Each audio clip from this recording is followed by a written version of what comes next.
Hi, thanks for tuning into Street Life. I'm Natasha, and today I am at the Exhibition Hub Art Center in Atlanta, and I am checking out Tutankhamun, his tomb and treasures.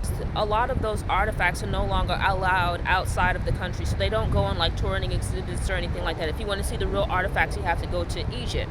And what they've done instead is there are some traveling exhibits where they have replicas of the artifacts that then travel around. On the flip side, I think a good compromise is to make replicas of these items because they're old, so that way you don't have to worry about the originals being lost or decrease the possibility of the originals being lost, stolen, damaged, and whatnot.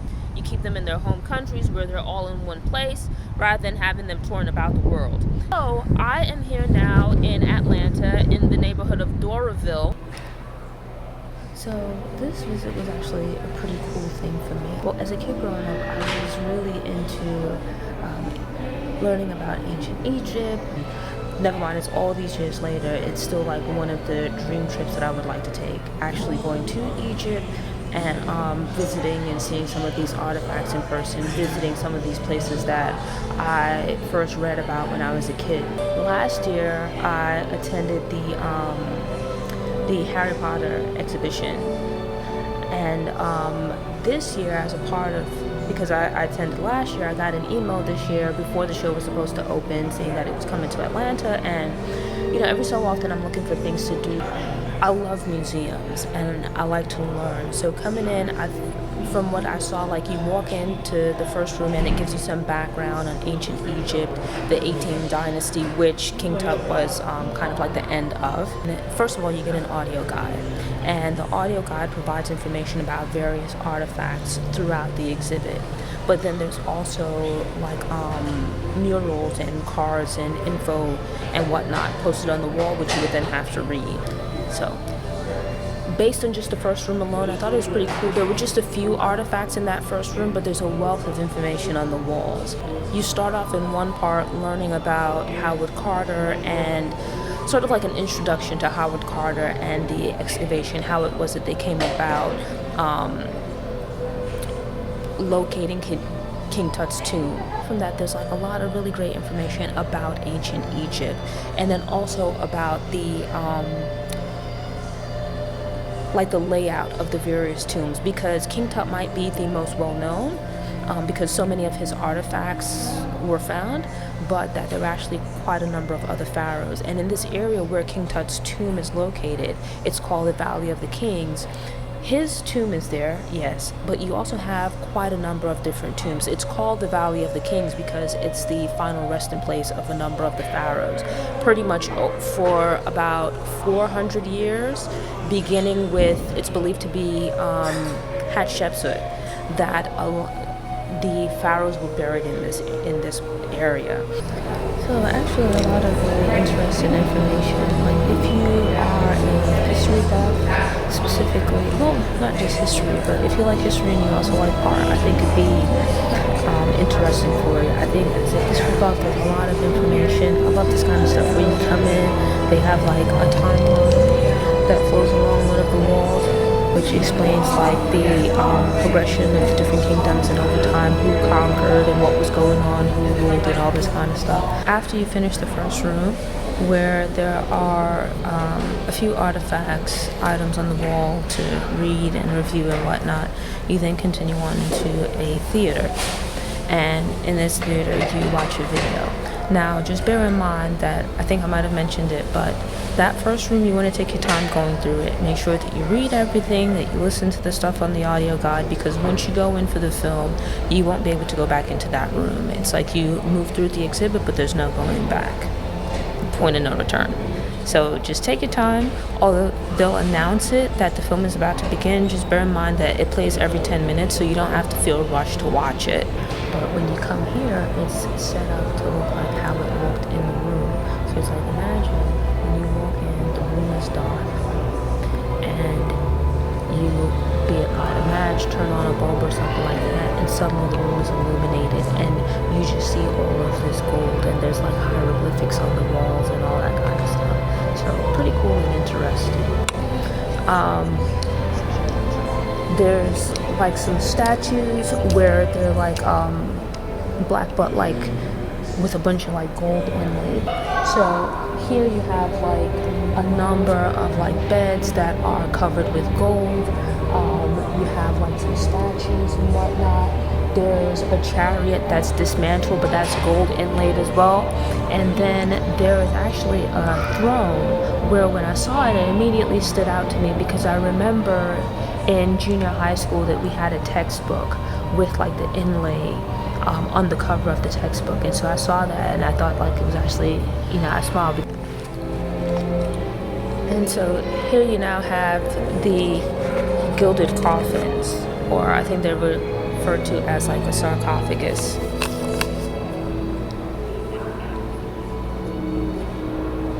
And so it turns out that it's actually made from solid gold. It took like a system of pulleys and levers to lift them open because they were so heavy because they're solid gold. Though I will say I think the setup is pretty terrible because the audio guide is timed, so you have to rush through at like the pace of the audio guide. You can't stop and look at things along the way, and as you can see, like the exhibits are timed, so like the lights switch on and off even while you're standing and trying to look at things. So that part of it I'm actually pretty disappointed in. Like, you should be able to walk through at your own pace, and you should be able to pause the audio guide and to take a little bit longer looking at particular items rather than being rushed through.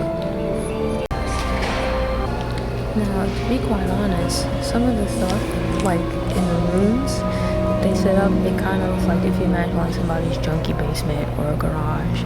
Because now granted, they explain like there's rhyme and reason to the items that are in the various rooms, but like when you walk in, it's like just stuff piled up. It looks like somebody's storage room.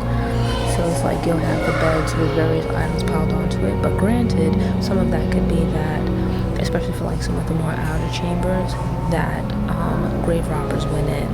And what you're seeing is them having, you know, tried to take things apart to remove them from the tomb, and, you know, kind of probably throwing things about haphazardly. Maybe it might have been better organized and neater when King Tut was first buried. But like the way that it's set up now, some of the stuff just looks like it's all hodgepodge and it's just like, you know, piled up all over the place and whatnot. But what you learn and what you find is that everything had like a purpose within the rooms, you know. And so it's like you have containers where like the internal organs were stored, and it's actually like a golden box with like quite some intricate carvings on the exterior. And you have like some boats which are similar to the boats that would have been used on the Nile, but they're like more miniature versions. You have like the presence of certain gods and deities from ancient Egyptian, their polytheistic religion. So here you have, this is like the outside of a reproduction of one of the shrines within the tomb. And when you look at it, it's actually like really impressive. So these illustrations on the wall, and then in addition to that, hieroglyphics. But when you look at this thing, it's like a pretty fair sized room, right? And this is actually where the sarcophagus was. But you look at the walls, and this is obviously a reproduction, so I'm not sure what they made it with. You can see like the ceiling with like the, they created like a roof structure. It's not like gold or whatever. And I imagine this isn't either because it'd be super expensive. But it's like, you look at it, it's a fair sized room, and it's like, if you think of gold leaf in the present, right? But it's like gold, it's inlaid gold on the walls, on the outside of the shrine, and then there's like hieroglyphics and stuff. So if you look at this, you can see there's like hieroglyphics, like little carvings into it. And imagine that this was gold. You have like this whole room with like just sheets of gold on the wall, all on the outside. It's like very nice, intricate carvings of hieroglyphics, just like a lot of attention to detail. And so you start out with this stone sarcophagus, right? And it's pretty much like, this is like the tomb, right? It's pretty much like a coffin. It's stone, and you have like carvings on the outside. It's like this larger coffin here, and bearing in mind that these things are solid gold, so they're like super heavy. This outer coffin, the outermost coffin, I think like the entire thing, like all of the coffins and whatnot, are like 2,700 pounds plus. right? And so you have this solid coffin on the outside that rests on this bed situation here. It's like a lion themed bed. So you had the sarcophagus, and inside of that you had this outer coffin. But then within that outer coffin you then have this like this inner coffin, where this one doesn't, there is some gold, but there's like different colored inlays and things like that, and you have like different displays of artistry here. So on the outer coffin you have like some really detailed carvings into the gold itself, and then on this inner coffin you have where it's like, it's not just solid gold, right? There's like a mixture of some color and whatnot. And then you have the actual mummy, which lays within that. So it's like pretty much 3 layers of coffins, then plus the sarcophagus. And so the coffins were pretty much supposed to function as like protection for the body, like another, think of like a body in the afterlife, but like a protective vessel for the journey into the afterlife. And so within this innermost coffin you actually have the mummy. And usually when you think of like mummies, right, like you think of movies, they're depicted as being wrapped in like this white linen and whatnot. But imagine that over the years you've been all laid up inside of this tomb and stuff. You know, they've essentially embalmed the body, preserved the body. It's one thing to see pictures or to watch documentaries. It's something else to see in person. And bearing in mind that even at that, these are like replicas, which it speaks to the artistry of the original people that made like the real items, but then also like much respect to the people that made these replicas, because like the level of detail is really dope actually. All in all, I would say it was a pretty good experience, and I would say like it was pretty enjoyable. My ticket worked out to be say $33. It was $32 and some change. And the price that you pay for your ticket, and these were adult tickets, varies based on what day of the week you visit. Weekends are most expensive. You have a second tier for weekdays. And thanks for tuning in. To ensure you don't miss any episodes, subscribe to the channel, click the notification bell, go ahead and click that thumbs up button if you like what you saw, and go ahead and share it on social media.